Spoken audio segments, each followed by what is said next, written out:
If you're a member of the USA Armed Forces, whether active or retired, and you do not have a real estate portfolio, man, I'm telling you, you are missing out on a goldmine of opportunities because you're not using the VA loan programs, which has a lot of benefits that are provided over to you for your sacrifice for our country.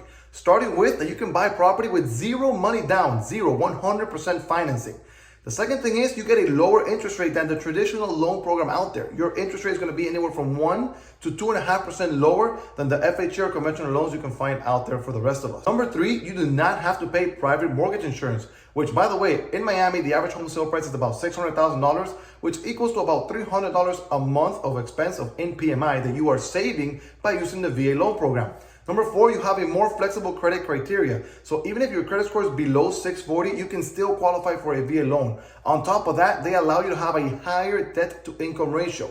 Just so you get an idea, in FHA, the debt to income ratio is about 51%, in conventional is about 46%, and in VA, I've seen up to 80%. So they let you borrow more money based on your income. Also, you have no prepayment penalty and your loan is assumable. Whenever you decide to sell the home, the buyer that you receive can actually keep the loan at a lower rate, which gives more value to your property so you can sell it for even more money than your neighbor. If you want to get started today in investing in real estate, taking full advantage of these benefits, all you got to do is give me a call. My name is Bryan Roach, your real estate agent here in Miami, Florida, and I'll see you next time.